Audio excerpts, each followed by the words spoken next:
Halo sahabatku, apa kabar kalian hari ini? Semoga selalu sehat dan bahagia ya. Kembali lagi bersama aku di channel Cerita Momo. Sahabatku, pernah tidak kalian membayangkan? Baru saja 30 hari kehilangan suami tercinta, bukannya dipeluk dan dihibur, malah diusir paksa oleh ibu mertua dan ipar saat hujan deras di tengah malam? Rasanya pasti sakit sekali, ya. Tapi tunggu dulu. Jangan sedih dulu. Karena di cerita kali ini, kesabaran seorang istri akan terbayar lunas dengan cara yang sangat mengejutkan. Mertua yang sombong itu tidak tahu siapa sebenarnya menantu yang mereka usir. Nah, sebelum kita masuk ke kisahnya yang penuh plot twist dan bikin gregetan ini, yuk dukung channel ini dengan cara tekan tombol like dan subscribe sekarang juga. Dan aku ingin tahu nih, siapa saja yang sudah standby mendengarkan cerita hari ini? Yuk, ramaikan kolom komentar. Tuliskan nama kalian, asal kota, dan ketik kata, hadir. Nanti akan aku baca satu persatu ya. Sudah siap melihat bagaimana karma instan bekerja pada mertua yang sombong? Mari kita mulai ceritanya. Sudah genap 30 hari sejak tanah merah itu menutup jasad Mas Ilham, suamiku tercinta. Rasanya baru kemarin ia memelukku hangat sebelum berangkat kerja, namun takdir berkata lain. Kecelakaan itu merenggutnya begitu cepat, menyisakan kekosongan yang teramat perih di hatiku. Namun, ternyata kehilangan suami bukanlah satu-satunya mimpi buruk yang harus aku hadapi. Ada badai lain yang sedang bersiap menerjangku, tepat di dalam rumah yang selama ini kami tempati. Malam ini, suasana rumah terasa begitu dingin dan mencekam. Bukan karena udara malam, melainkan karena tatapan tajam yang terus diarahkan padaku. Tahlilan hari ke-30 baru saja selesai. Para tetangga sudah pulang, menyisakan keheningan yang menyakitkan. Aku masih sibuk membereskan gelas-gelas kotor dan sisa makanan di ruang tamu, sementara ibu mertuaku, Bu Irfa, dan bapak mertuaku, Pak Budi, duduk santai di sofa sambil menghitung uang sumbangan dari para pelayat. Farida, kamu kalau kerja itu yang cepat sedikit, jangan lelet. Suara Bu Irfa melengking tajam, memecah kesunyian. Ia menatapku dengan sorot mata penuh kebencian, seolah aku adalah kuman yang mengotori lantai marmer rumah mewah ini. Aku menghela napas panjang, berusaha menahan air mata yang sudah menggenang di pelupuk mata. Iya, Bu. Ini Farida sedang bereskan, jawabku pelan sambil terus memunguti sampah tisu yang berserakan. Dasar menantu tidak berguna, gerutu Bu Irfa, cukup keras untuk aku dengar. Sudah sebulan Ilham pergi, tapi kamu masih saja numpang hidup enak di sini. Makan gratis, tidur nyenyak, padahal kamu itu cuma benalu. Hatiku mencelos mendengar kata-kata itu. Selama Mas Ilham masih hidup, Bu Irfa memang tidak pernah terlalu ramah, tapi ia tidak pernah sekejam ini. Dulu, ia masih menjaga sikapnya karena takut pada Mas Ilham. Tapi kini, setelah pelindungku tiada, topeng manis itu terlepas sepenuhnya. Pak Budi, yang biasanya diam, kini ikut menimpali. Ia meletakkan amplop di meja dengan kasar. Benar kata ibumu, Farida. Kamu harus sadar diri. Rumah ini, mobil di garasi, semua fasilitas ini adalah hasil kerja keras anak saya, Ilham. Kamu datang ke keluarga ini tidak bawa apa-apa, cuma baju di badan. Sekarang Ilham sudah tidak ada, apakah kamu masih menikmati semua kemewahan ini? Aku menghentikan gerakanku, lalu menatap kedua mertuaku dengan pandangan nanar. Pak, Bu, Mas Ilham sendiri yang meminta Farida tinggal di sini bersamanya. Ini rumah kami. Mas Ilham bilang, rumah ini adalah tempat kami membangun masa depan. Masa depan apanya? Potong Bu Irfa dengan nada tinggi. Ia berdiri dan berjalan mendekatiku, telunjuknya terarah tepat ke wajahku. Ilham itu meninggal muda gara-gara kamu. Kamu itu istri pembawa sial. Sejak menikah sama kamu, anakku jadi jarang kasih uang ke ibunya. Dia lebih mementingkan kamu, memanjakan kamu dengan barang-barang mewah, sampai lupa sama orang tua yang membesarkannya. Tuduhan itu begitu menyakitkan, menusuk tepat ke ulu hati. Aku ingin sekali membela diri, mengatakan bahwa selama ini Mas Ilham justru sering mengeluh karena permintaan uang Bu Irfa yang tak ada habisnya. Aku ingin berteriak bahwa akulah yang sering menutupi kekurangan belanja dengan uang tabunganku sendiri, uang yang kusimpan rapat-rapat tanpa sepengetahuan mereka. Tapi aku memilih diam. Aku teringat pesan Mas Ilham dulu, sabar ya, sayang. Ibu memang begitu, tapi beliau tetap orang tuaku. Maafkan Farida kalau ada salah, Bu, ucapku lirih, mencoba meredam emosi. Tapi tolong jangan bicara seperti itu tentang Mas Ilham. Dia anak yang berbakti. Halah, jangan sok suci kamu, bentak Bu Irfa. Ia menyenggol lenganku kasar, hingga nampan berisi gelas kotor yang kupegang nyaris terjatuh. Dengar ya, Farida. Mulai besok, saya tidak mau melihat kamu santai-santai lagi. Bei Sumi sudah saya berhentikan tadi sore. Mulai sekarang, semua pekerjaan rumah, dari nyuci, masak, sampai ngepel, itu tugas kamu. Kalau kamu mau tetap tinggal di sini dan makan dari uang peninggalan Ilham, kamu harus tahu diri. Anggap saja itu bayaran sewa kamar. Aku terbelalak tak percaya. Bei Sumi diberhentikan? Padahal rumah ini sangat besar, mustahil dikerjakan sendirian tanpa bantuan. Tapi melihat wajah Pak Budi yang acuh tak acuh, aku sadar tidak ada gunanya membantah. Mereka sengaja ingin menyiksaku. Mereka ingin membuatku tidak betah agar aku pergi dengan sendirinya. Kenapa diam saja? Tuli kamu? Sentak Pak Budi. Iya, Pak.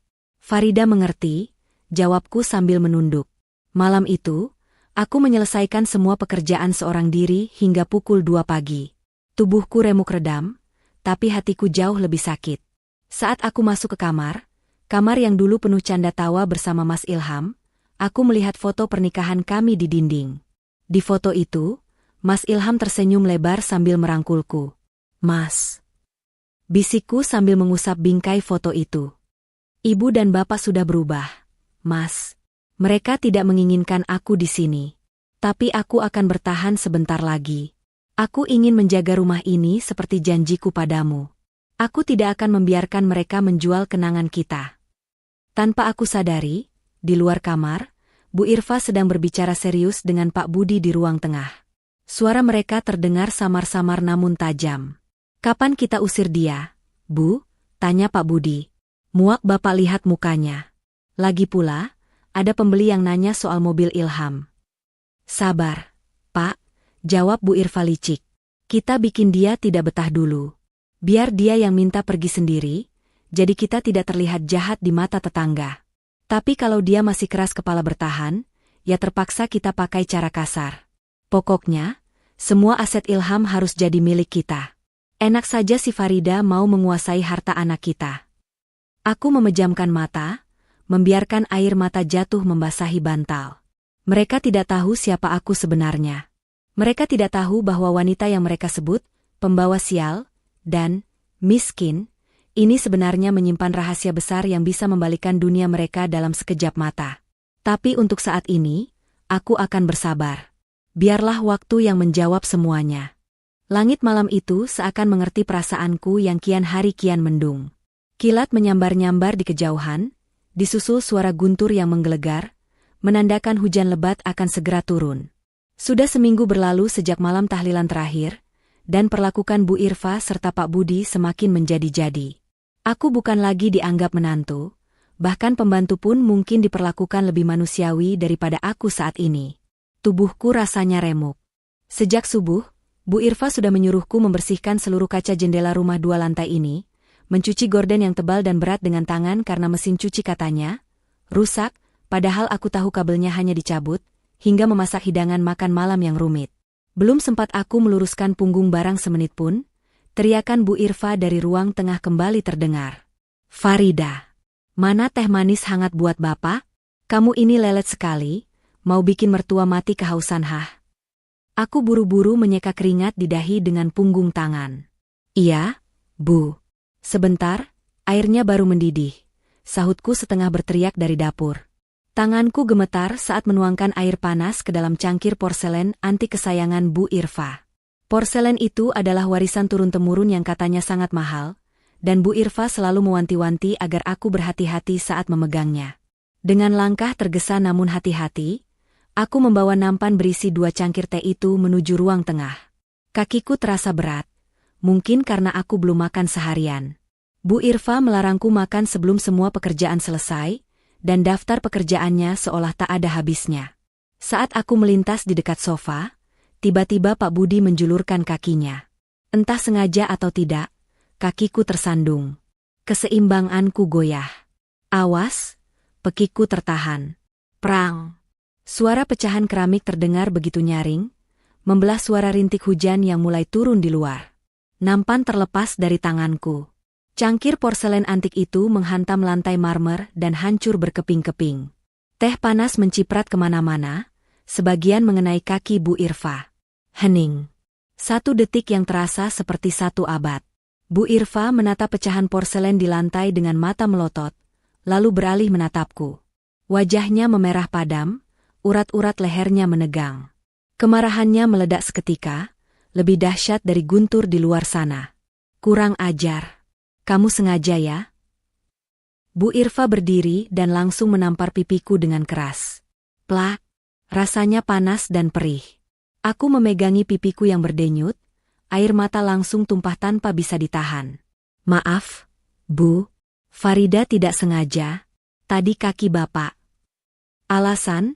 Potong Pak Budi cepat, menutupi kelakuannya sendiri. Kamu itu memang ceroboh.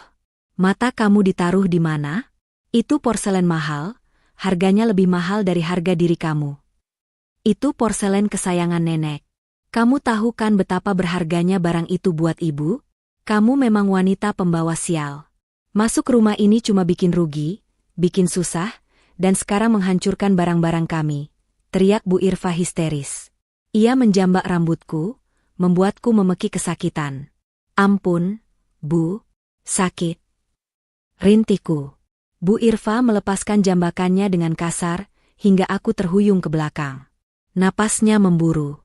Ia menatapku dengan tatapan jijik yang belum pernah kulihat sebelumnya. Cukup. Kesabaran ibu sudah habis.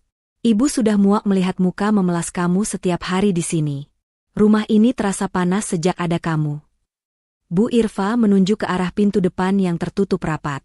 Pergi kamu dari sini. Sekarang juga. Aku ternganga, tidak percaya dengan apa yang baru saja kudengar. Bu, ini sudah malam, di luar hujan deras. Farida harus pergi kemana? Masa bodoh. Mau ke kolong jembatan, mau ke neraka sekalian, ibu tidak peduli. Yang penting kamu angkat kaki dari rumah anakku. Bu Irfa berteriak lantang, suaranya menggema di seluruh ruangan. Pak Budi tiba-tiba masuk ke kamar tamu, kamar yang kutempati setelah diusir dari kamar utama. Tak sampai 2 menit, ia keluar sambil menyeret koper besarku. Koper itu terlihat sudah penuh. Seolah-olah mereka memang sudah mempersiapkan ini sejak lama, menunggu satu kesalahan kecil untuk melempar aku keluar. Ini barang-barang rongsokanmu. Pak Budi melempar koper itu ke arah pintu utama, hingga rodanya patah 1. Jangan ada yang tertinggal. Kami tidak mau rumah ini bau miskin gara-gara barang-barangmu. Aku bersimpuh di kaki Bu Irfa, mencoba memohon belas kasihan. Bukan karena aku tidak punya harga diri, tapi aku teringat janjiku pada Mas Ilham untuk menjaga rumah ini. Dan lagi, hujan di luar sana bukanlah gerimis biasa, melainkan badai. Bu, tolong, izinkan Farida menginap 1 malam ini saja. Besok pagi Farida akan pergi. Farida mohon, Bu. Bu Irfa menendang bahuku hingga aku terjengkang. Tidak ada sedikit pun rasa iba di matanya. Yang ada hanya kebencian yang mengakar. Kalau gitu pergi. Semoga kau tak menggigil, dasar wanita sialan, teriak Bu Irfa dengan kejam. Kalimat itu meluncur begitu saja dari mulutnya, seolah ia menyumpahiku mati kedinginan di luar sana. Pak Budi menarik lenganku dengan kasar, menyeretku seperti menyeret karung beras menuju pintu depan. Aku berusaha menahan diri dengan berpegangan pada kusen pintu, tapi tenaganya jauh lebih kuat. Pintu terbuka lebar, menampilkan kegelapan malam yang disertai angin kencang dan hujan lebat. Keluar. Pak Budi mendorongku kuat-kuat. Aku terlempar ke teras yang basah dan licin. Koperku dilemparkan menyusul, mendarat di genangan air. Sebelum aku sempat bangkit, pintu jati yang kokoh itu dibanting keras di depan wajahku. Brak! Suara kunci diputar dari dalam terdengar jelas, disusul suara grendel besi yang digeser. Bu, Pak, buka pintunya, teriakku sambil menggedor pintu, suaraku bercampur dengan deru hujan. Tolong jangan kunci Farida di luar. Tidak ada jawaban. Lampu teras dimatikan dari dalam, membuatku berada dalam kegelapan total. Hanya kilatan petir yang sesekali menerangi wajahku yang basah oleh air hujan dan air mata. Dingin langsung menusuk hingga ke tulang sumsum. Gaun tidur tipis yang kupakai sama sekali tidak mampu menahan serbuan angin malam. Aku berjalan tertatih menuju gerbang pagar yang tinggi. Siapa tahu mereka hanya mengunci pintu rumah, tapi membiarkan gerbang terbuka agar aku bisa berteduh di pos satpam kompleks. Namun, harapanku pupus. Gerbang besi itu juga terkunci rapat dengan gembok besar. Mereka benar-benar ingin membuangku. Seperti sampah yang tidak diinginkan. Aku berdiri gemetar di balik pagar, memeluk tubuhku sendiri yang mulai menggigil hebat. Air hujan membasahi seluruh tubuhku, membuat rambutku lepek menempel di wajah. Pandanganku kabur. Di dalam rumah yang hangat itu, mertuaku pasti sedang tertawa puas. Merasa menang karena berhasil menyingkirkan parasit yang mereka benci. Mas Ilham. Isakku lirih, suaraku hampir hilang ditelan suara guntur. Maafkan aku, Mas. Aku tidak sanggup lagi bertahan di rumahmu. Mereka mengusirku. Aku menatap nanar ke arah jendela lantai 2, berharap ada sedikit keajaiban, berharap hati mereka terketuk. Tapi jendela itu gelap gulita. Harapan itu semu. Aku sendirian, di tengah badai, diusir dari rumah yang seharusnya menjadi milikku, tanpa tahu harus melangkah kemana. Rasa dingin ini perlahan bukan hanya membekukan tubuhku, tapi juga membekukan sisa-sisa rasa hormatku pada mereka. Hujan semakin deras, seakan langit turut menumpahkan tangis yang tak sanggup lagi kubendung. Tubuhku menggigil hebat, gigi gemerutuk menahan dingin yang menusuk hingga ke tulang. Gaun tidur tipis yang melekat di tubuhku sudah basah kuyup, mencetak jelas lekuk tubuhku yang kurus karena makan hati sebulan terakhir ini. Aku berdiri mematung di depan gerbang besi yang terkunci, menatap nanar ke arah jalanan komplek yang sepi. Tidak ada satupun kendaraan yang lewat. Lampu-lampu jalan tampak buram tertutup tirai air yang pekat.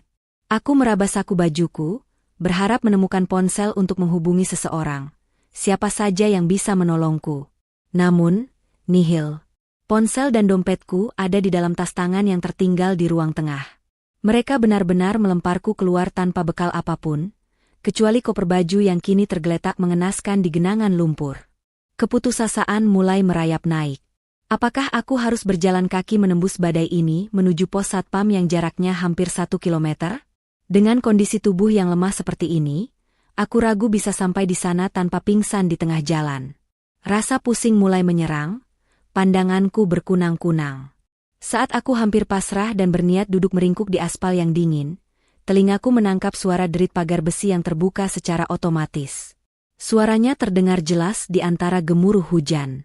Aku menoleh perlahan ke arah seberang jalan. Rumah itu milik Pak Dharma.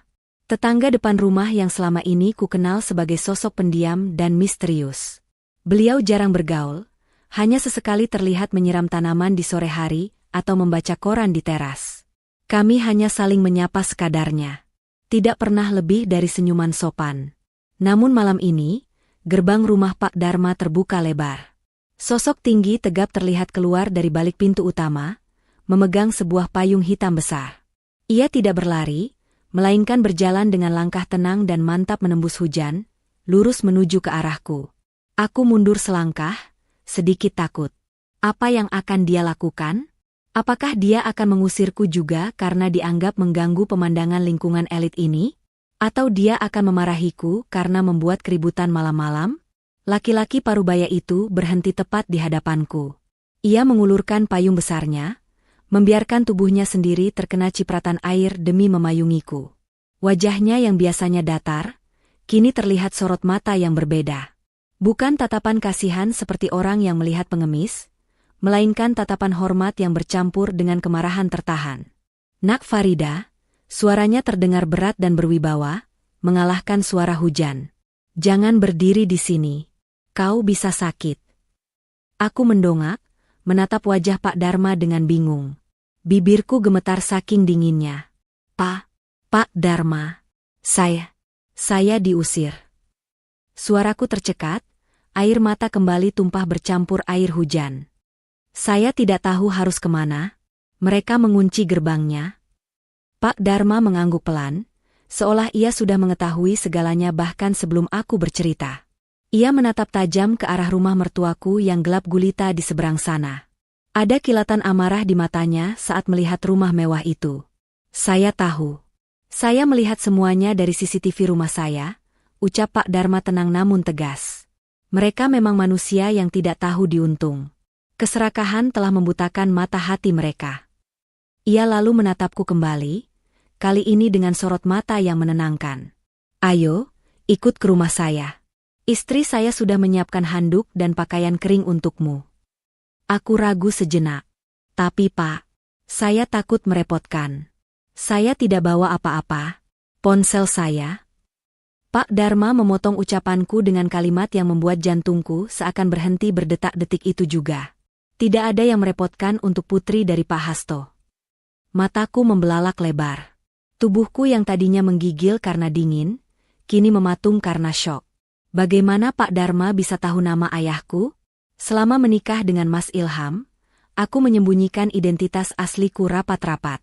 Aku memperkenalkan diri sebagai gadis yatim piatu yang sederhana, sesuai keinginan ayah agar aku bisa menemukan laki-laki yang tulus mencintaiku, bukan mencintai harta ayahku. Tidak ada satupun orang di komplek ini, bahkan Mas Ilham sekalipun, yang tahu bahwa aku adalah anak tunggal dari pemilik Hasto Group, konglomerat properti terbesar di negeri ini. Bapak tahu dari mana? Tanyaku terbata-bata.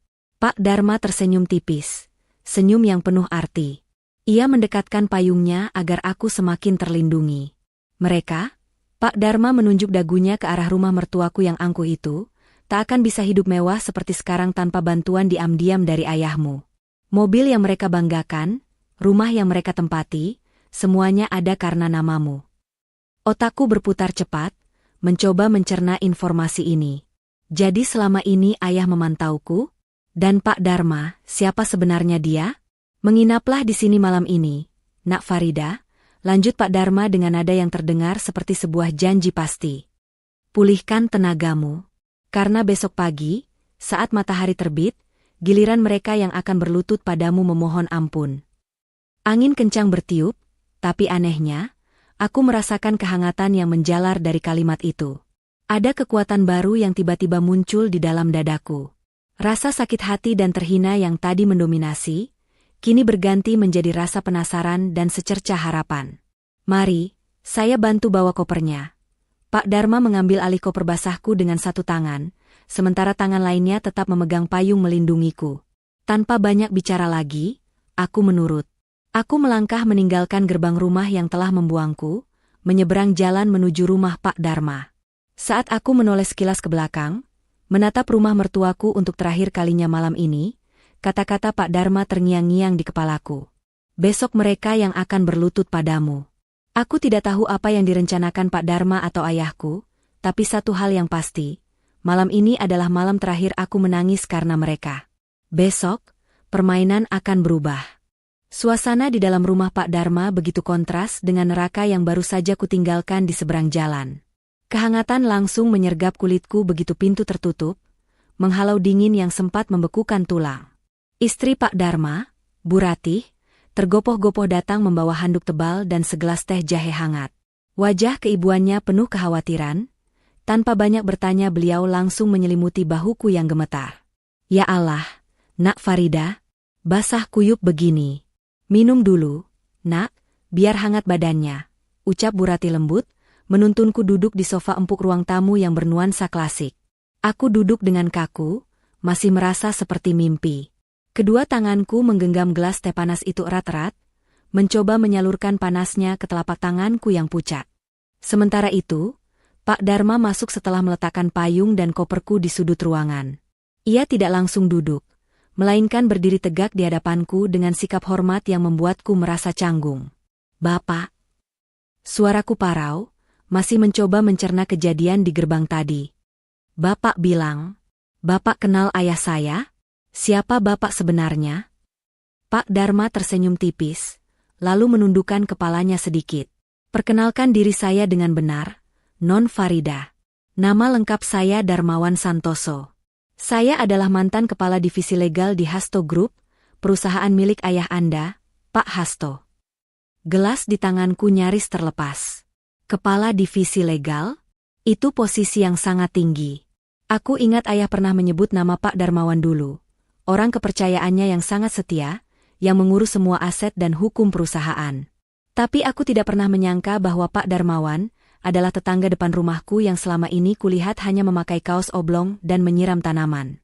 Jadi, selama ini Bapak memata-matai saya? Tanyaku lirih. Bukan memata-matai, Non. Tapi menjaga, koreksi Pak Darma dengan nada tegas namun santun. 2 tahun lalu, saat Non Farida memutuskan menikah dengan Nak Ilham dan ingin hidup mandiri tanpa fasilitas ayah, Pak Hasto sangat khawatir. Beliau menghargai keputusan Non untuk menyembunyikan identitas sebagai putri konglomerat, tapi naluri seorang ayah tidak bisa dibohongi. Beliau meminta saya untuk mengambil pensiun dini dan membeli rumah di depan sini. Tugas saya hanya satu, memastikan Non Farida aman, tanpa mencampuri urusan rumah tangga Non. Air mataku menetes lagi, kali ini bukan karena sedih, tapi karena haru. Ternyata ayah tidak pernah benar-benar melepasku. Ayah selalu ada, mengawasiku dari jauh lewat orang kepercayaannya. Selama ini saya diam karena saya melihat Nak Ilham adalah suami yang baik. Dia bekerja keras dan tulus mencintai Non. Lanjut Pak Darma, suaranya merendah saat menyebut nama almarhum suamiku. Tapi orang tuanya, saya sudah melaporkan tabiat buruk mereka pada Pak Hasto sejak bulan-bulan awal pernikahan. Ayah Anda sudah lama ingin bertindak, terutama saat melihat mereka mulai menggerogoti keuangan Non Farida. Tapi Pak Hasto menahan diri karena Non Farida selalu bilang di telepon bahwa Non bahagia. Aku menunduk malu. Ya, aku selalu berbohong pada ayah. Aku bilang mertuaku baik, aku bilang uangku cukup, aku bilang aku bahagia. Aku melakukan itu karena aku mencintai Mas Ilham, dan tidak ingin ayah merendahkan keluarga suamiku. Tapi ternyata, kebohonganku justru membuatku berakhir seperti ini. Tapi malam ini, suara Pak Darma berubah dingin dan tajam.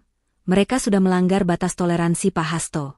Mengusir putri tunggal pemilik Hasto Group di tengah badai, saat masa berkabung belum selesai itu adalah kesalahan fatal yang tak bisa dimaafkan. Pak Darma merogoh saku celananya, mengeluarkan sebuah ponsel berwarna hitam. Ia menekan satu tombol speed dial dan menempelkan benda pipi itu ke telinganya. Halo, Pak, ucap Pak Darma. Suasana ruangan hening seketika, hanya detak jam dinding yang terdengar. Situasi merah, Pak. Mereka baru saja mengusir Non Farida keluar rumah saat hujan lebat. Koper sudah dilempar. Sekarang Non Farida aman di rumah saya. Jeda sejenak. Aku bisa mendengar suara samar-samar dari seberang telepon, suara berat yang sangat kurindukan. Baik, Pak. Sesuai rencana. Semua dokumen asli sudah saya siapkan di brankas. Tim legal dan eksekutor aset bisa bergerak besok pagi jam 9, Pak Darma mengangguk-angguk tegas. Kemudian ia menjauhkan ponsel itu dari telinganya dan menyodorkannya padaku. Bapak ingin bicara, Non? Dengan tangan gemetar, aku menerima ponsel itu. Halo, Ayah. Bisikku, pertahananku runtuh seketika. Tangis yang kutahan sejak tadi pecah begitu mendengar suara napas ayah di ujung sana. Farida, putriku. Suara ayah terdengar bergetar, menahan amarah sekaligus kesedihan. Maafkan ayah, Nak. Seharusnya ayah jemput kamu sejak hari pertama suamimu meninggal. Ayah membiarkanmu di sana karena menghormati masa iddahmu dan keinginanmu untuk berbakti. Tapi ayah tidak bisa diam lagi melihat berlian ayah diperlakukan seperti sampah. Ayah, Farida gagal, Yah. Farida tidak bisa mempertahankan rumah tangga Farida. Mereka benci Farida. Esaku, kamu tidak gagal, Nak. Kamu sudah menjadi istri yang luar biasa sabar. Merekalah yang gagal menjadi manusia. Potong ayah tegas. Nada suaranya berubah menjadi dingin dan berwibawa, nada yang biasa ia gunakan saat memimpin rapat direksi, namun kali ini jauh lebih menakutkan. Dengar ayah baik-baik. Hapus air matamu sekarang. Tidurlah yang nyenyak malam ini. Biarkan Pak Darma menjagamu. Aku menyeka pipiku dengan punggung tangan, mencoba menuruti perintah ayah. Iya, Yah. Besok pagi, ayah akan datang menjemputmu. Bukan sebagai tamu, tapi sebagai pemilik. Kita akan ambil kembali apa yang menjadi hak kita. Biarkan mereka tahu siapa sebenarnya yang mereka lawan. Cukup sabarnya, nak. Besok, kita buat perhitungan. Sambungan telepon terputus. Aku menyerahkan kembali ponsel itu pada Pak Dharma. Rasa hangat menjalar di dadaku, menggantikan rasa takut dan dingin yang tadi mencengkeram. Untuk pertama kalinya dalam sebulan terakhir, aku merasa tidak sendirian. Ada kekuatan besar yang berdiri di belakangku. Istirahatlah, Non, kata Pak Dharma sambil memberikan isyarat pada istrinya untuk mengantarku ke kamar tamu. Simpan tenaga, Non. Karena besok pagi, akan ada pertunjukan drama yang sangat menarik di seberang jalan. Dan kali ini, Non Farida bukan lagi korbannya, tapi sutradaranya. Aku mengangguk pelan. Di luar, hujan masih turun dengan derasnya. Seolah alam sedang mencuci bersih jejak-jejak kesedihanku, mempersiapkan panggung untuk babak baru yang akan dimulai esok hari saat matahari terbit. Aku akan tidur nyenyak malam ini, membiarkan takdir bekerja menghukum mereka yang zalim. Matahari pagi bersinar terang, menerobos masuk melalui celah-celah gorden jendela ruang makan yang terbuka lebar. Berbeda dengan malam sebelumnya yang dicekam badai dan amarah, pagi ini suasana di rumah peninggalan Mas Ilham terasa begitu tenang. Setidaknya itulah yang dirasakan oleh Bu Irfa dan Pak Budi. Tidak ada lagi suara langkah kaki Farida yang sibuk warawiri membersihkan rumah, tidak ada lagi sosok menantu yang mereka anggap sebagai benalu di pandangan mata. Bu Irfa duduk di kursi makan utama, kursi yang biasanya diduduki oleh almarhum Ilham sebagai kepala keluarga, sambil menyeruput kopi panasnya dengan nikmat. Senyum lebar menghiasi wajahnya yang sudah dipoles bedak tebal sejak pagi. Di hadapannya, tersaji nasi goreng seafood pesanan dari restoran langganan. Hari ini, ia merasa perlu merayakan kebebasan mereka. Rasanya lega sekali ya, Pak, ucap Bu Irfa sambil menyendok nasi goreng ke piring suaminya. Udara di rumah ini jadi terasa lebih segar tanpa ada si pembawa sial itu. Tahu begini, dari hari pertama Ilham meninggal harusnya kita usir saja dia. Pak Budi mengangguk setuju, mulutnya penuh dengan makanan. Ia tampak santai dengan kemeja batik yang sudah disetrika licin, baju yang dulu dibelikan Farida saat ulang tahunnya. Ironisnya. Benar, Bu. Bapak juga jadi bisa tidur nyenyak. Tidak perlu khawatir dia diam-diam mengambil barang berharga Ilham. Perempuan miskin seperti dia, kalau dikasih hati pasti minta jantung. Untung kita bertindak cepat. Kira-kira dia tidur di mana ya semalam? Bu Irfa terkekeh sinis, seolah nasib menantunya adalah lelucon yang lucu. Hujan deras begitu, jangan-jangan dia tidur di pos ronda sama kucing liar. Atau mungkin sudah pulang ke kampung halamannya naik truk sayur. Ah, masa bodoh. Yang penting dia tidak balik lagi ke sini merengek minta makan. Setelah sarapan, pasangan suami istri itu mulai merencanakan agenda besar mereka hari ini. Keserakahan yang selama ini ditahan-tahan karena keberadaan Farida, kini tumpah ruah tak terbendung. Pak Budi berjalan menuju garasi, mengelus kap mesin mobil SUV hitam mengkilap milik almarhum Ilham. Mobil itu adalah salah satu aset yang paling mereka incar. Selama ini, Farida yang memegang kuncinya karena memang mobil itu diatasnamakan perusahaan tempat Ilham bekerja, setahu mereka. Tapi Pak Budi tidak peduli soal administrasi. Baginya apa yang ada di garasi anaknya adalah miliknya. Bu, kunci cadangan mobil ini ketemu tidak? Teriak Pak Budi dari garasi. Bu Irfa muncul dengan wajah sumringah sambil menggoyangkan sebuah kunci di tangannya. Ia menemukannya di laci meja rias kamar Farida yang sudah ia geledah pagi-pagi buta tadi. Ketemu dong, Pak. Si Farida itu bodoh. Dia simpan di laci biasa, tidak dikunci. Memang dasar tidak punya otak. Barang mahal kok ditaruh sembarangan. Bagus. Mata Pak Budi berbinar tamak. Nanti siang Bapak mau bawa mobil ini ke showroom teman Bapak. Katanya dia berani tawar tinggi. Lumayan, uangnya bisa buat kita renovasi rumah di kampung dan daftar haji. Bu, biar tetangga di kampung pada hormat sama kita. Jangan lupa, Pak. Bu Irfa mengingatkan dengan nada serius, matanya menyapu sekeliling ruang tamu yang dipenuhi perabot mewah. Sertifikat rumah ini juga harus segera kita amankan. Ibu yakin Ilham menyimpannya di brankas ruang kerjanya. Kemarin ibu coba buka tapi kodenya salah terus. Pasti si Farida tahu kodenya, tapi sudahlah, nanti kita panggil tukang kunci saja buat bongkar. Mereka berdua berjalan mengelilingi rumah mewah 2 lantai itu bak raja dan ratu yang baru saja memenangkan perang. Bu Irfa menyentuh vas bunga kristal, lukisan abstrak di dinding, hingga sofa kulit impor, menghitung dalam kepalanya berapa banyak uang yang bisa mereka dapatkan jika semua ini dijual. Mereka merasa seolah dunia kini berada dalam genggaman mereka. Harta peninggalan Ilham yang melimpah ruah kini sepenuhnya milik mereka tanpa ada ahli waris lain yang menghalangi. Rumah ini, gumam Bu Irfa sambil menatap langit-langit ruang tengah yang tinggi. Kalau dijual, harganya pasti miliaran. Kita bisa beli rumah yang lebih kecil, sisanya kita depositokan. Hidup kita bakal makmur sampai tua, Pak. Tidak perlu lagi kita pusing mikirin utang-utang Bapak di kampung. Iya, Bu.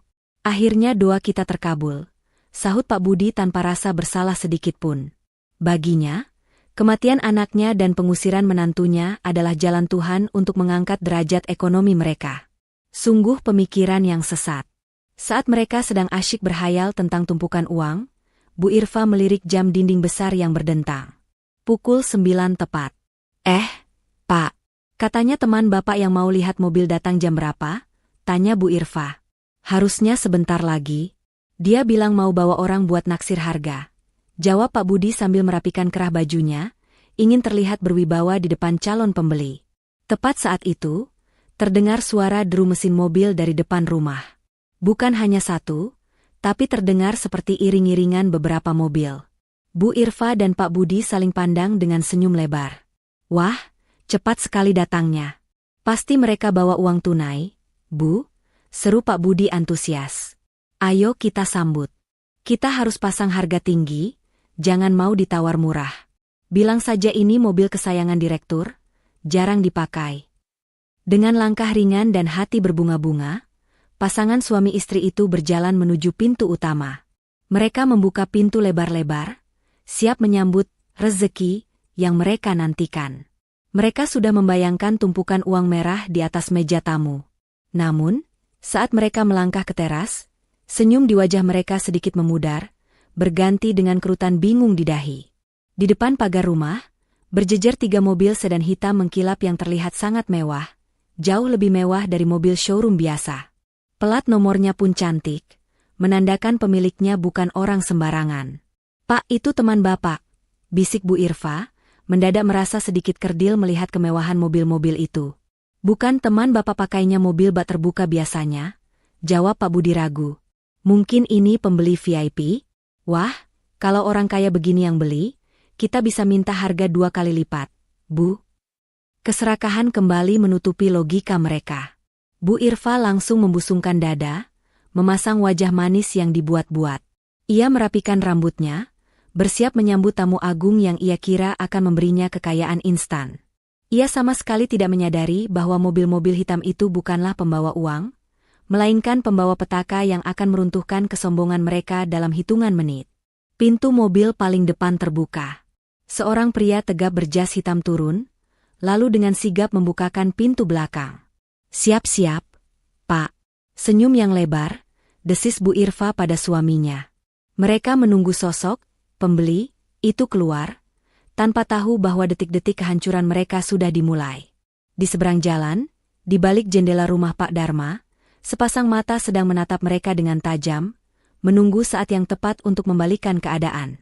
Panggung sandiwara yang mereka banggakan akan segera runtuh, dan pagi yang sombong ini akan menjadi pagi terakhir mereka bisa tersenyum di rumah ini. Angin pagi yang semula terasa sejuk mendadak berubah menjadi kaku dan menegangkan saat pintu-pintu mobil sedan hitam itu terbuka secara bersamaan. Bu Irfa dan Pak Budi yang berdiri di teras dengan senyum lebar yang dipaksakan, seketika menahan napas. Harapan mereka akan kedatangan pembeli mobil yang membawa koper berisi uang tunai perlahan berganti dengan rasa intimidasi yang kuat. Dari mobil pertama dan kedua, turunlah 4 orang pria berbadan tegap mengenakan setelan jas hitam rapi, lengkap dengan dasi dan sepatu pantofel yang mengkilap. Wajah mereka datar, tanpa ekspresi, dan sorot mata mereka tajam menyapu sekeliling halaman rumah. Di tangan mereka tergenggam tas kerja kulit yang terlihat berat dan penting. Aura mereka bukanlah aura pembeli mobil bekas, melainkan aura pejabat atau eksekutor hukum yang tidak bisa dibantah. Pak, ini siapa? Kok gayanya seram begini? bisik Bu Irfa sambil menyenggol lengan suaminya, senyum di bibirnya mulai bergetar. Pak Budi menelan ludah, nyalinya sedikit menciut. Mungkin teman bisnis Ilham yang pejabat, Bu. Tenang saja, kita kan orang tua kandungnya. Kita harus terlihat berwibawa. Namun, kejutan sesungguhnya baru muncul saat pintu mobil ketiga, mobil yang paling mewah di antara semuanya, terbuka. Bu Irfa memicingkan matanya, mencoba mengenali sosok yang keluar dari kursi penumpang belakang. Pria itu mengenakan setelan jas abu-abu tua yang terlihat sangat mahal, rambutnya disisir rapi ke belakang, dan sebuah kacamata baca bertengger di hidungnya. Mulut Bu Irfa menganga lebar, matanya nyaris melompat keluar. Ia mengenali wajah itu. Sangat mengenalnya. Loh, Pak Dharma, pekik Bu Irfa tanpa sadar, suaranya terdengar cempreng di tengah keheningan pagi. Ya, pria necis itu adalah Pak Dharma. Tetangga depan rumah yang selama ini Bu Irfa anggap remeh, karena hanya terlihat memakai kaos oblong lusuh, dan sarung saat menyiram tanaman. Tetangga yang sering Bu Irfa gunjingkan sebagai pensiunan yang tidak punya kerjaan. Namun hari ini, penampilan Pak Dharma berubah 180 derajat. Tidak ada lagi kesan santai atau sederhana. Yang berdiri di hadapan mereka kini, adalah sosok pria berkarisma tinggi yang memancarkan otoritas mutlak. Rombongan, tamu agung, itu berjalan serempak menuju teras. Suara langkah sepatu mereka yang beradu dengan lantai keramik terdengar berirama, menciptakan detak jantung Bu Irfa yang semakin kencang tak karuan. Pak Budi yang bingung langsung maju, mencoba mencairkan suasana dengan tawa canggungnya. Pak Dharma, tumben rapi sekali. Pak, mau kondangan ya? Kok bareng sama bapak-bapak ini? Wah, kebetulan sekali mampir, kami baru saja mau jual mobil Ilham. Namun, Pak Dharma sama sekali tidak membalas tawa itu. Ia bahkan tidak menyahuti sapaan basa-basi Pak Budi. Wajahnya dingin, sedingin es batu. Ia berdiri di barisan paling depan, diapit oleh para pria berjas hitam tadi. Salah satu pria berjas hitam, yang terlihat paling senior, melangkah maju sedikit dan membuka percakapan. Suaranya berat dan formal. Selamat pagi. Apakah benar ini kediaman almarhum saudara Ilham? Bu Irfa buru-buru menyela, menggeser tubuh suaminya agar ia bisa berhadapan langsung dengan si pengacara. Insting serakahnya mengatakan bahwa orang-orang ini pasti membawa urusan uang warisan atau asuransi kantor Ilham yang cair. Benar, Pak? Benar sekali, jawab Bu Irfa antusias, matanya berbinar-binar. Saya Irfa, ibu kandung Ilham. Dan ini suami saya, bapaknya Ilham. Kami orang tuanya, ahli warisnya yang sah. Pasti bapak-bapak ini dari kantor Ilham ya? Mau mengantar uang santunan atau asuransi? Silakan masuk. Pak, silakan duduk. Maaf agak berantakan, maklum kami masih berduka. Pengacara itu tidak bergerak dari tempatnya. Ia tidak tersenyum sedikitpun menanggapi keramahan palsu Bu Irfa. Tangannya justru membuka tas kulit yang ia bawa, mengeluarkan sebuah map tebal berwarna merah. Kami dari divisi legal Hasto Group, perusahaan induk tempat saudara Ilham bekerja semasa hidupnya, ucap pengacara itu tegas. Kedatangan kami ke sini bukan untuk memberikan santunan, melainkan untuk melakukan verifikasi aset dan bertemu dengan istri almarhum, Ibu Farida. Mendengar nama Farida disebut, wajah Bu Irfa langsung berubah masam. Senyumnya lenyap seketika. Ia mendengus kesal. Kenapa di saat rezeki datang, nama wanita sial itu yang selalu dicari? Waduh, Pak. Bu Irfa memasang wajah sedih yang dibuat-buat, nada suaranya berubah menjadi mendayu-dayu penuh drama. Kalau Bapak cari Farida, wah, Bapak telat. Sayang sekali. Menantu saya itu, aduh, bagaimana ya bilangnya? Dia itu memang istri yang tidak tahu diri, Pak. Pak Dharma yang berdiri diam di samping pengacara, mengetatkan rahangnya. Ia menatap Bu Irfa dengan tatapan yang sulit diartikan, menunggu seberapa jauh wanita di hadapannya ini akan merangkai kebohongan. Maksud ibu? Tanya pengacara itu datar. Semalam dia minggat, Pak? Seru Bu Irfa lantang, tangannya melambai-lambai dramatis. Bayangkan, suami baru meninggal sebulan, kuburan belum kering, dia sudah kabur entah kemana. Mungkin dia tidak betah hidup susah, atau mungkin dia sudah punya laki-laki lain. Dia pergi begitu saja meninggalkan kami orang tua yang tua renta ini. Dasar wanita tidak bertanggung jawab. Pak Budi mengangguk cepat, mendukung sandiwara istrinya. Iya, Pak. Barang-barangnya juga sudah dibawa semua. Kami tidak tahu dia di mana sekarang. Jadi, kalau ada urusan harta atau uang peninggalan Ilham, serahkan saja pada kami. Kami orang tuanya yang sah. Farida itu cuma orang asing yang kebetulan numpang lewat di hidup anak saya. Suasana hening sejenak. Angin berdesir pelan, membawa ketegangan yang semakin memuncak. Pengacara senior itu menoleh perlahan ke arah Pak Dharma, seolah meminta konfirmasi. Pak Dharma mengangguk pelan, sebuah anggukan yang penuh arti. Pak Dharma kemudian melangkah maju satu langkah, menatap tajam tepat ke manik mata Bu Irfa. Jadi, menurut Ibu, Saudari Farida melarikan diri? Meninggalkan rumah ini atas kemauannya sendiri? Tanyanya dengan suara bariton yang menggelegar. Bu Irfa agak gentar ditatap seperti itu oleh tetangganya sendiri, tapi keserakahan membuatnya tetap teguh pada kebohongannya. Ia berpikir, toh Farida tidak ada di sini untuk membela diri. Iya, benar Pak Dharma. Saya saksinya, suami saya saksinya. Dia pergi sendiri. Kenapa sih Pak Dharma tanya-tanya? Bapak kan tetangga depan, masa tidak lihat dia keluyuran malam-malam? Pak Dharma tersenyum sinis. Senyum yang membuat bulu kuduk Pak Budi meremang. Justru karena saya tetangga depan, Bu Irfa, ucap Pak Dharma perlahan namun menekan setiap katanya, saya melihat semuanya. Saya melihat siapa yang melempar koper. Saya melihat siapa yang mendorong wanita lemah ke tengah hujan badai. Dan saya melihat siapa yang mengunci pagar dengan gembok besi. Wajah Bu Irfa pucat pasi seketika. Mulutnya terkunci rapat. Dan satu lagi koreksi dari saya. Lanjut Pak Dharma, tangannya merapikan jas mahalnya. Kalian mengira kami datang untuk memberi uang? Kalian salah besar. Kalian pikir Farida itu orang asing yang menumpang? Kalian lebih salah lagi. Pak Dharma memberi isyarat tangan kepada tim pengacara di belakangnya. Buka mapnya. Bacakan status kepemilikan aset ini di depan muka mereka sekarang juga. Jantung Bu Irfa serasa berhenti berdetak. Firasat buruk yang sejak tadi ia tepis, kini datang menghantamnya seperti ombak besar. Ia mundur selangkah, tangannya gemetar memegang lengan Pak Budi. Orang-orang berjas hitam ini bukan pembawa rezeki. Mereka adalah pembawa petaka yang siap menelanjangi semua keserakahan yang telah ia bangun di atas penderitaan menantunya. Pengacara senior itu membuka map merah tebal yang dibawanya dengan gerakan tenang namun mengintimidasi.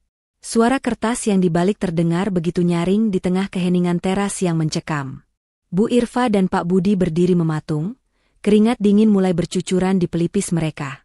Firasat buruk yang tadi hanya berupa bayangan, kini terasa nyata mencekik leher. Berdasarkan dokumen legalitas aset nomor 77 HG 2023, suara pengacara itu menggema lantang, membaca baris demi baris tulisan di kertas segel itu tanpa keraguan. Tanah dan bangunan yang berlokasi di Jalan Cendana nomor 5 ini, beserta satu unit kendaraan SUV hitam di garasi dengan plat nomor B1LHM, dan seluruh perabot utama di dalamnya, tercatat secara sah sebagai aset tetap milik perusahaan PT Hasto Group. Mata Bu Irfa membelalak lebar, seolah bola matanya hendak melompat keluar. Napasnya tercekat. Ia menggelengkan kepala dengan keras, menolak percaya pada apa yang baru saja didengarnya. Bohong. Bapak pasti bohong. Teriak Bu Irfa histeris, suaranya melengking memecah ketegangan. Ia maju selangkah, menunjuk-nunjuk wajah pengacara itu dengan jari telunjuk yang gemetar. Ini rumah anak saya. Ilham yang beli rumah ini dengan hasil keringatnya sendiri. Dia manajer sukses. Jangan coba-coba kalian menipu kami mentang-mentang Ilham sudah meninggal ya. Pak Budi ikut menimpali, wajahnya merah pada menahan amarah bercampur panik. Benar, enak saja main klaim aset perusahaan. Kami punya hak di sini. Anak kami bekerja banting tulang siang malam buat beli semua ini. Pak Dharma, yang sedari tadi diam memperhatikan kepanikan mereka dengan wajah datar, akhirnya melangkah maju. Ia menatap Bu Irfa dengan tatapan iba sekaligus meremehkan. Bu Irfa, Pak Budi, ucap Pak Dharma tenang, namun setiap katanya menukik tajam ke jantung pertahanan mereka. Mari kita bicara logika sebentar. Kalian tahu berapa harga pasaran rumah di kawasan elit ini? 5 miliar rupiah. Kalian tahu berapa harga mobil di garasi itu? 800 juta rupiah. Ilham memang anak yang baik dan pekerja keras. Saya akui itu. Tapi dia baru bekerja 3 tahun sebagai staf senior pemasaran. Gajinya 15 juta per bulan. Pak Dharma berhenti sejenak, membiarkan angka-angka itu meresap ke dalam otak Bu Irfa dan Pak Budi yang bebal. Coba ibu hitung, lanjut Pak Dharma dengan senyum miring. Dengan gaji segitu, butuh berapa ratus tahun Ilham menabung untuk membeli rumah dan mobil ini secara tunai? Apa masuk akal? Bu Irfa terdiam 1000 bahasa. Mulutnya terkatup rapat, tapi matanya bergerak liar mencari alasan. Ia memang tidak pernah tahu persis berapa gaji anaknya. Ia hanya tahu Ilham tiba-tiba mengajaknya pindah ke rumah mewah ini setelah menikah dengan Farida. Ia pikir anaknya mendapat promosi besar-besaran atau memenangkan lotre. Lalu kalau bukan punya Ilham, kenapa kami bisa tinggal di sini? Tanya Pak Budi dengan suara mencicit, nyalinya mulai ciut. Pengacara senior kembali bersuara, kali ini membacakan poin paling krusial dalam dokumen itu. Fasilitas rumah dan kendaraan ini diberikan dengan status pinjam pakai khusus, karena pernikahan. Fasilitas ini ditujukan utamanya untuk kesejahteraan putri tunggal pemilik perusahaan, yaitu saudari Farida Hasto Putri, beserta pasangannya. Deg! Jantung Bu Irfa serasa berhenti berdetak mendengar nama lengkap menantunya disebut. F.A. Farida Hasto Putri, gagap Bu Irfa, wajahnya pucat pasi seputih kapas. Kakinya lemas seketika. Benar, sambung Pak Dharma tegas. Farida yang kalian sebut miskin, yang kalian suruh jadi pembantu, yang kalian hina sebagai benalu, adalah putri kandung dari Pak Hasto. Pemilik tunggal Hasto Group, konglomerat properti yang menguasai setengah gedung pencakar langit di kota ini.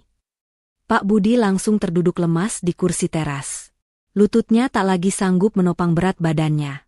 Ia teringat betapa seringnya ia menyuruh Farida memijat kakinya atau membawakannya kopi dengan kasar.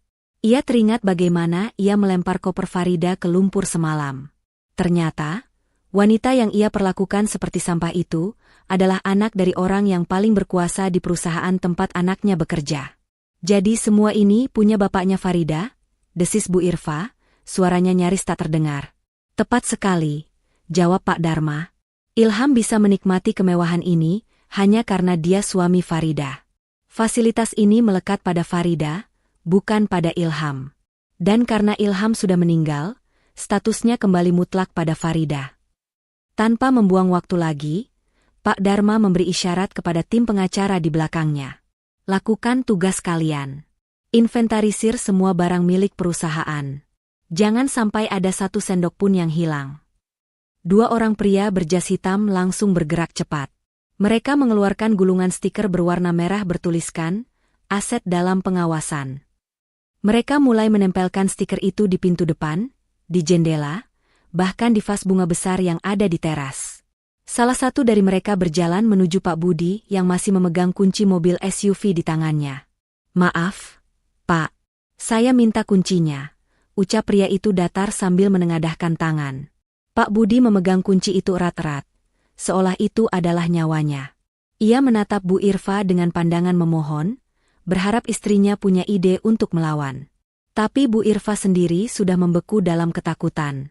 Ini mobil anak saya? Gumam Pak Budi lemah, masih mencoba menyangkal kenyataan. Tadi siang mau saya jual? Mendengar kata, jual, pengacara senior langsung menoleh tajam. Ia berjalan mendekat ke arah Pak Budi, tatapannya mengancam. Hati-hati dengan tindakan Bapak, peringat pengacara itu dingin. Kendaraan itu tercatat atas nama PT Hasto Group.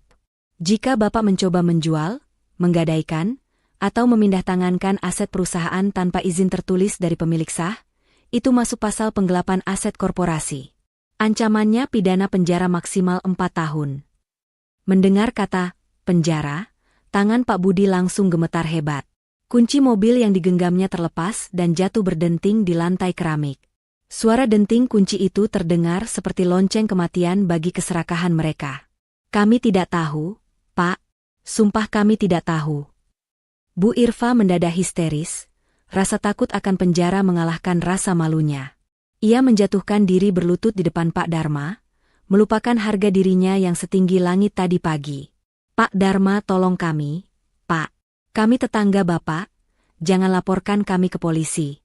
Kami cuma orang tua bodoh yang tidak tahu hukum. Pak Dharma mundur selangkah, menghindari tangan Bu Irfa yang hendak memegang celananya.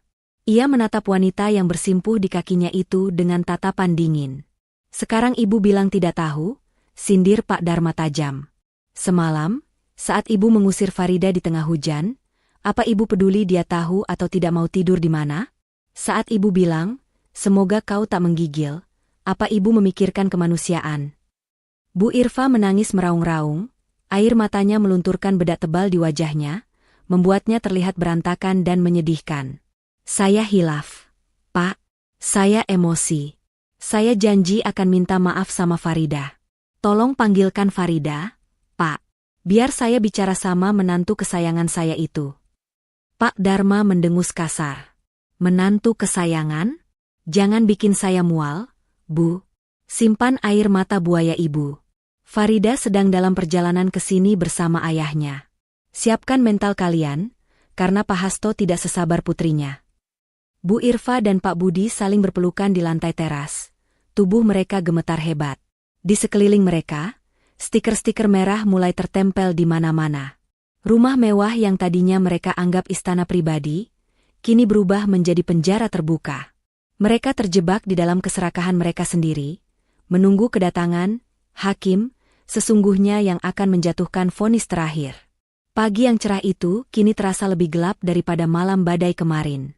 Suasana di teras rumah yang biasanya asri itu, kini berubah menjadi pemandangan yang menyedihkan bagi pemilik semuanya. Stiker-stiker merah bertuliskan, aset dalam pengawasan, kini menempel di mana-mana seperti wabah penyakit yang menjalar cepat. Di kaca jendela, di kap mobil, bahkan di pintu utama yang terbuat dari kayu jati ukir. Setiap stiker itu seolah menampar wajah Bu Irfa dan Pak Budi berulang kali, mengingatkan mereka bahwa tak satu pun benda di tempat ini adalah milik mereka. Pak Budi masih terduduk lemas di lantai, tatapannya kosong menatap kunci mobil yang tergeletak tak jauh dari kakinya. Kunci yang tadi pagi ia banggakan sebagai tiket menuju kekayaan, kini tak lebih dari sekadar besi rongsokan yang hampir mengantarkannya ke balik jeruji besi. Sementara itu, Bu Irfa masih sesenggukan, air matanya bercampur dengan lunturan maskara, menciptakan garis-garis hitam di pipinya yang keriput. Pak pengacara. Suara Bu Irfa parau, mencoba merayu dengan sisa-sisa tenaganya. Tolonglah, kami ini orang tua. Masa kami diusir dari rumah anak kami sendiri? Di mana hati nurani kalian? Biarkan kami tinggal di sini sampai tua. Lagi pula Farida kan sudah pergi, dia pasti tidak butuh rumah sebesar ini. Pengacara senior itu tidak bergeming. Ia justru membalik halaman dokumen di tangannya ke halaman terakhir, halaman yang memuat pasal-pasal krusial yang paling mematikan. Ia membetulkan letak kacamata bacanya, lalu menatap Bu Irfa dengan sorot mata tajam setajam silet. Ibu Irfa, justru karena Ibu Farida sudah pergi, maka kami berada di sini, ucap pengacara itu dingin. Dengarkan baik-baik klausul pembatalan hak pakai pada pasal 12 ayat 3 ini. Suasana hening seketika. Bahkan angin pun seolah berhenti berhembus untuk mendengarkan vonis tersebut. Pengacara itu mulai membaca dengan intonasi yang tegas dan jelas. Segala fasilitas rumah, kendaraan, dan tunjangan hidup yang diberikan oleh perusahaan kepada saudari Farida Hasto Putri dan pasangannya, bersifat melekat pada keberadaan saudari Farida di properti tersebut. Apabila saudari Farida tidak lagi menempati rumah tersebut, baik karena perceraian, kematian, atau dipaksa keluar, pengusiran, maka seluruh hak pakai otomatis gugur seketika itu juga. Bu Irfa ternganga. Mulutnya terbuka tapi tak ada suara yang keluar. Lanjut ke pasal 12 ayat 4. Sambung pengacara itu tanpa ampun. Dalam hal terjadi pembatalan hak pakai, perusahaan berhak melakukan penarikan aset secara paksa dalam kurun waktu 1x24 jam, sejak saudari Farida meninggalkan lokasi. Pihak lain yang berada di dalam properti tersebut, wajib mengosongkan tempat tanpa syarat. Pak Dharma maju selangkah, menatap kedua tetangganya itu dengan senyum penuh ironi. Paham maksudnya, Bu Irfa? Pak Budi? Pak Budi menggeleng pelan, otaknya terlalu lambat untuk memproses bahasa hukum yang rumit itu. Maksudnya gimana, Pak Dharma. Pak Dharma berjongkok di hadapan mereka, mensejajarkan tingginya agar bisa menatap mata mereka lebih dalam. Maksudnya sederhana, Pak. Kalau saja semalam kalian tidak mengusir Farida. Kalau saja kalian membiarkan Farida tetap tinggal di kamar belakang sekalipun, maka rumah ini masih bisa kalian tempati. Fasilitas mewah ini masih bisa kalian nikmati. Wajah Bu Irfa berubah menjadi ungu karena syok. Kalian sendiri yang menekan tombol penghancurnya. Lanjut Pak Dharma dengan nada yang menusuk. Saat ibu berteriak mengusir Farida keluar pagar semalam, saat itulah ibu menandatangani surat pengusiran ibu sendiri. Keserakahan kalian yang ingin menguasai rumah ini sendirian, justru yang membuat kalian kehilangan semuanya.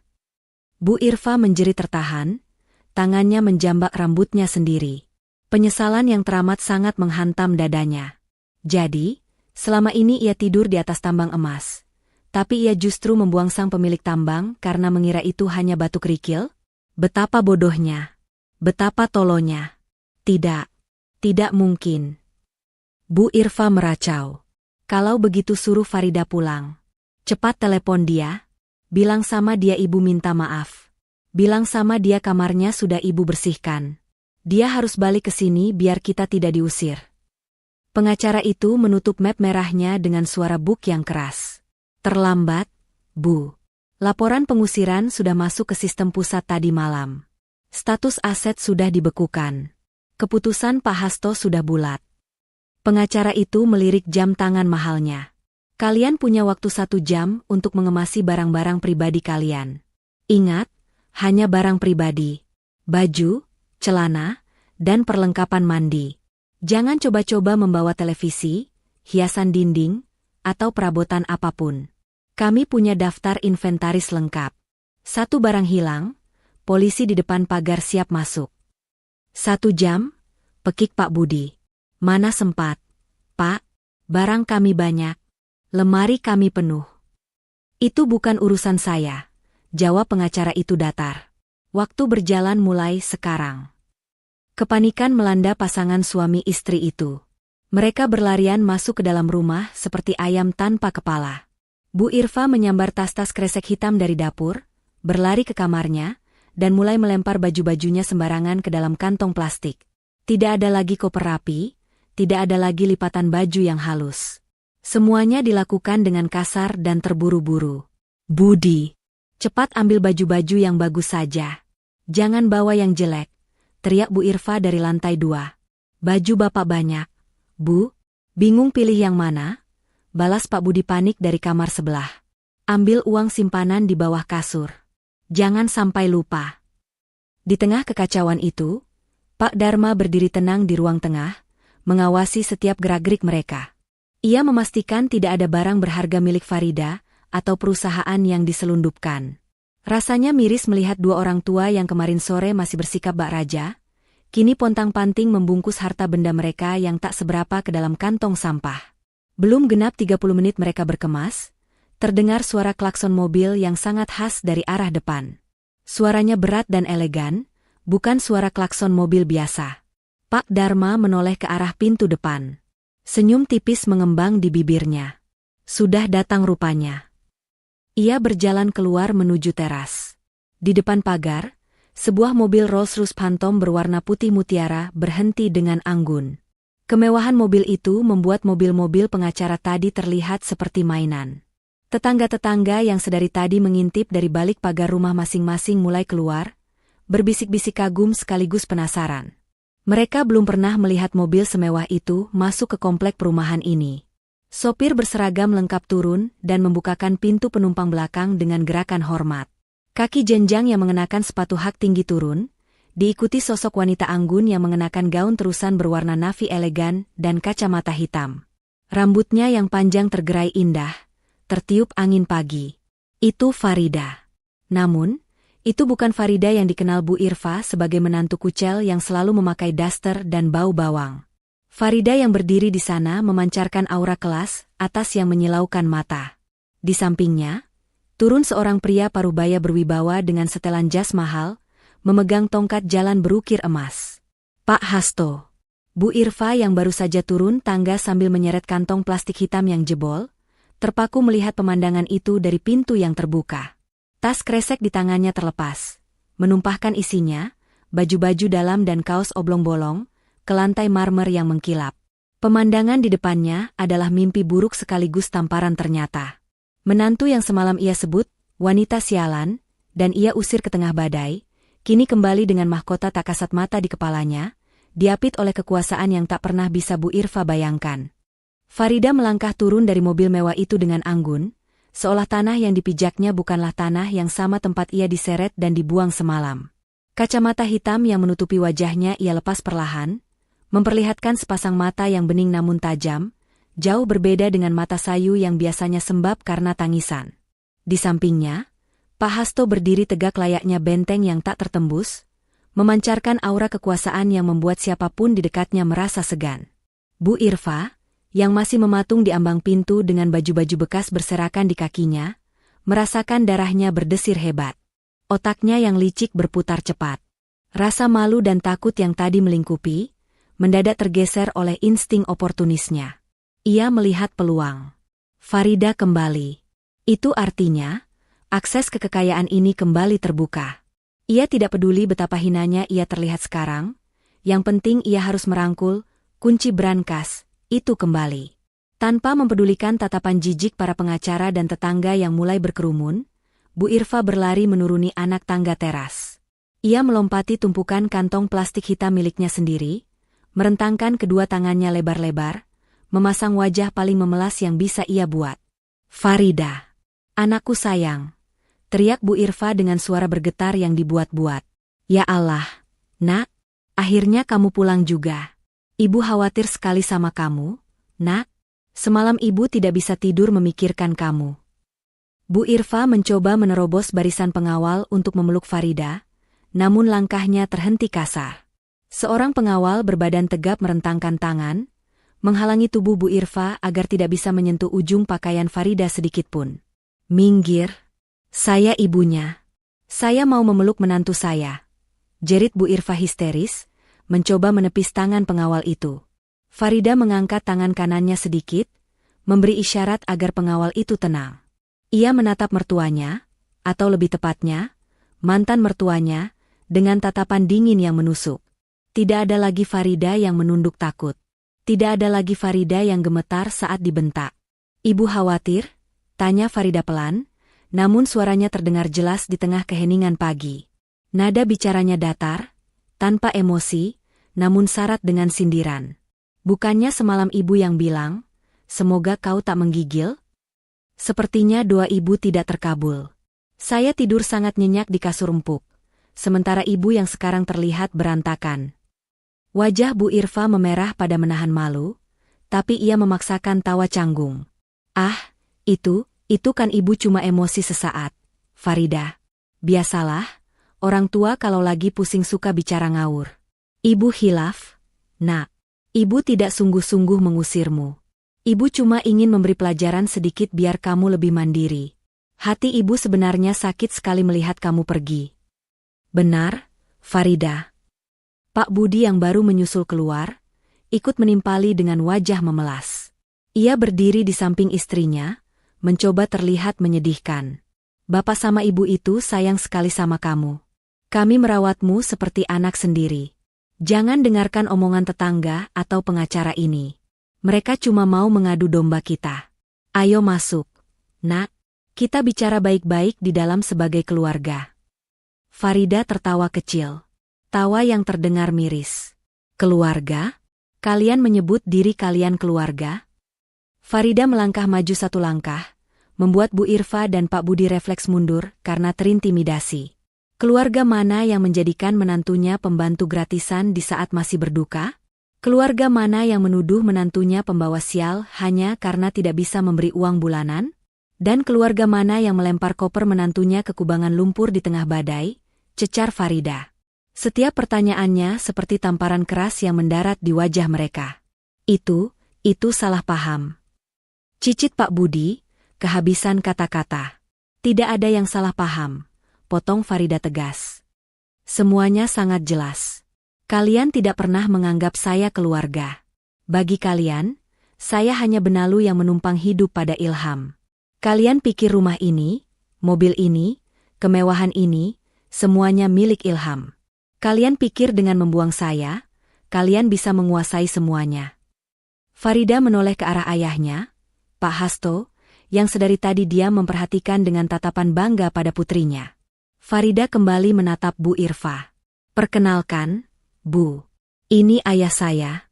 Orang yang ibu sebut, orang tua miskin yang tidak becus mendidik anak. Beliaulah pemilik sebenarnya dari atap yang melindungi kepala ibu selama ini. Beliaulah yang membiayai pengobatan jantung ibu tahun lalu yang katanya, uang tabungan Ilham. Beliaulah yang membayar pelunasan mobil yang Bapak pakai pamer ke kampung. Bu Irfa gemetar hebat. Lututnya lemas seketika. Fakta-fakta itu menghantamnya bertubi-tubi. Jadi selama ini, gaya hidup mewah yang ia nikmati berasal dari kantong ayah wanita yang ia hina Dina? Farida. Bu Irfa menjatuhkan dirinya ke aspal, bersimpuh di kaki Farida. Air matanya kini tumpah deras. Kali ini air mata penyesalan yang nyata, penyesalan karena kehilangan tambang emasnya. Maafkan ibu, nak, ibu bodoh. Ibu buta, tolong jangan lakukan ini. Jangan usir kami. Kami sudah tua, nak. Mau tinggal di mana kami kalau bukan di sini? Kamu kan baik hati, kamu istri soleha. Kamu pasti memaafkan kami, kan? Bu Irfa mencoba meraih tangan Farida, hendak mencium tangannya. Adegan itu sungguh ironis. 30 hari yang lalu, Farida lah yang sering bersimpuh memijat kaki Bu Irfa, namun kini roda nasib berputar 180 derajat. Farida menarik tangannya perlahan, menolak sentuhan itu. Ia menatap wanita tua yang menangis di bawahnya itu tanpa rasa iba. Hatinya sudah membatu sejak pintu gerbang dikunci semalam. Kebaikan saya sudah habis, Bu. Hanyut terbawa air hujan semalam, ucap Farida dingin.